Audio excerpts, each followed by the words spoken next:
నమస్కారం. గోపాల్ సాముద్రికము కర్మకథ దీంట్లో మరొక అంశాన్ని మనం ఈరోజు తెలుసుకుందాం. పరమాత్మ, జీవాత్మ. పరమాత్మ అంటే ప్రకృతి, జీవాత్మ అంటే వ్యక్తి.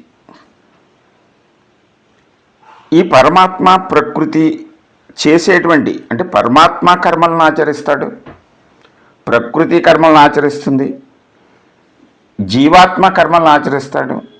అంటే జీవాత్మ అంటే వ్యక్తి. కర్మలను జీవాత్మ కర్మలను ఆచరించడానికి వ్యక్తిగా రూపుదిద్దుకుంటాడు శరీరంతో. ఎప్పుడైతే శరీరంతో వ్యక్తిగా అయ్యాడో వ్యక్తి కర్మలను ఆచరిస్తాడు. కర్మల వలన ఫలితం వస్తుంది, దాన్ని రుణము అంటాం. ఇక్కడ పరమాత్మ అంటే ప్రకృతి.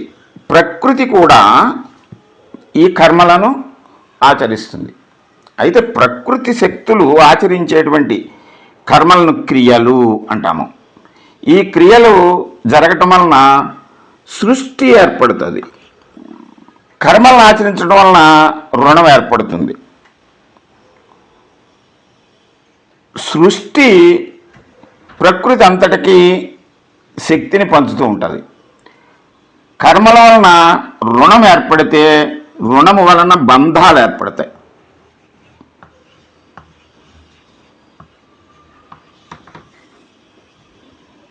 రుణము వలన బంధం ఏర్పడుతుంది. ఇప్పుడు మనం చూద్దాం పరమాత్మ. వాస్తవానికి పరమాత్మ, జీవాత్మ ఒక్కటే, ఉన్నది ఒక్కటే. అయితే ఈ సృష్టి జరగాలి అంటే ఈ ప్రక్రియ అనంతమైనటువంటి ప్రక్రియ. అంటే ఎలాగంటే పరమాత్మ జీవాత్మని మనం ఎలా చెప్పుకుంటామంటే అనంతమైనటువంటి ఒక సముద్రం. ఈ సముద్రంలో చాలా శక్తి ఉంటుంది. అనేకమైన జీవరాశులు, జలచరాలు అన్నీ ఉంటాయి. ఒక్క నీటి బిందువు, నీటి బొట్టు,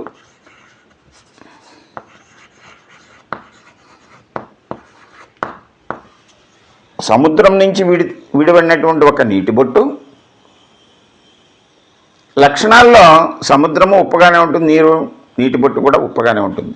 కానీ శక్తిలోకి వచ్చేసరికి సముద్రంలో ఉన్నంత శక్తి ఒక్క నీటి బొట్టులో ఉండదు. కానీ ఈ నీటి బొట్టులన్నీ కలిస్తే అనంతమైనటువంటి సముద్రం అవుతుంది. అదేవిధంగా పరమాత్మ అనంతాత్మల సంగమం. అనేక ఆత్మలు కలయిక వలన, అనేక నీటి బిందువులు కలయిక వలన సముద్రం ఏర్పడింది. అనేక ఆత్మల కలయిక వలన. అలాగే ఇంకా మనం చెప్పాలంటే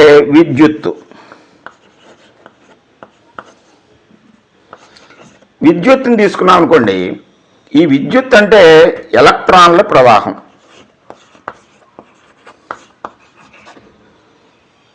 ఎలక్ట్రాన్ అంటే ఒక పరమాణువులో బాహ్యకక్షలో తిరుగుతున్నటువంటిది చాలా స్వల్పమైనటువంటి ఒక కణము ఎలక్ట్రాన్. ఈ ఎలక్ట్రాన్లు ఒక తీగలో ప్రవహిస్తూ ఉంటే వరుసగా ఎలక్ట్రాన్ల ప్రవాహమే విద్యుత్తు, ఎలక్ట్రిసిటీ. విద్యుత్తుకి అనంతమైనటువంటి శక్తి వస్తుంది. ఒక ఎలక్ట్రాన్కి ఉండేటువంటి శక్తి చాలా స్వల్పము. అదేవిధంగా జీవాత్మ, అనేక జీవాత్మల సంగమం పరమాత్మ, విద్యుత్తు. ఒక ఎలక్ట్రాన్ అనుకుంటే జీవాత్మ, ఈ పరమాత్మ అనంతమైనటువంటి ఎలక్ట్రాన్ల ప్రవాహము విద్యుత్తుగా మనం చెప్పుకుంటాం. ఇంకా చెప్పాలంటే మేఘము. ఈ మేఘములో అనేకమైనటువంటి నీటి బిందువులు ఉంటాయి, జలరాశి. దాంట్లో ఒక బిందువు జీవాత్మ. అనేక నీటి బిందువులు కలిస్తే మేఘము. ఇక్కడ మనం ఈ పరమాత్మ జీవాత్మ ఎందుకు విడిపోతున్నాయి అంటే, జీవాత్మ పరమాత్మతో కలిసి ఉన్నంతసేపు కూడా బయటకు వెళ్ళాలి అనేటువంటి, ఎలక్ట్రాను ఒక కక్షలో తిరుగుతున్నంతసేపు కూడా పదార్థంలో బయటకు వెళ్ళాలి అనేటువంటి కోరికతోటి ఉంటుంది. అలాగే నీటి బిందువులు మేఘంలో ఉన్నప్పుడు అవి మేఘం నుంచి బయటకు పోవాలనేటువంటి కోరికతోటి ఉంటాయి.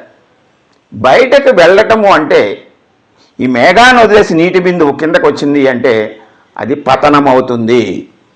పతనమైనప్పుడు అది అనేక ప్రదేశాల్లో పడినప్పుడు అనేక రూపాలుగా మారి కర్మలను పతనమైతే, పరమాత్మ నుండి జీవాత్మ పతనమైనప్పుడు కర్మ కారణంగా పతనమవుతుంది.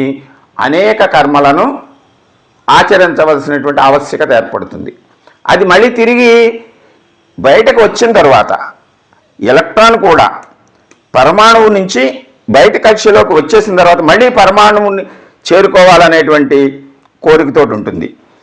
సముద్రం నుంచి బయటకు వచ్చినటువంటి నీటి బిందువు మళ్ళీ సముద్రాన్ని చేరుకోవడానికి ప్రయత్నం చేస్తుంది. మేఘం నుంచి విడువైపోయినటువంటి నీటి బిందువు మళ్ళీ మేఘాన్ని చేరాలని కోరిక కలిగి మేఘం చేరడానికి ప్రయత్నం చేస్తుంది. ఆ చేరేటువంటి ప్రక్రియలో అనేక రూపాలు, అనేక దశలు మార్పు చెందుతూ, అంటే ఎప్పుడైతే మేఘము నుండి నీటి బిందువు భూపతనమైందో, అంటే పరమాత్మ నుండి జీవాత్మ వేరైందో, అనేక కర్మలకు కారణమవుతుంది. ఆ కర్మలను ఆచరించి వాటి శుద్ధి అయ్యి, అంటే కర్మలు ఏర్పడినప్పుడు రుణం ఏర్పడుతుంది, రుణంతో బంధాలు ఏర్పడతాయి. అవన్నీ వదులుచుకుంటేనే కానీ మళ్ళీ శుద్ధమయ్యి మళ్ళీ పరమాత్మలో ఐక్యం కాదు. అది ఏ విధంగానో మళ్ళీ మనం ఇంకొక ఎపిసోడ్లో తెలుసుకుందాము.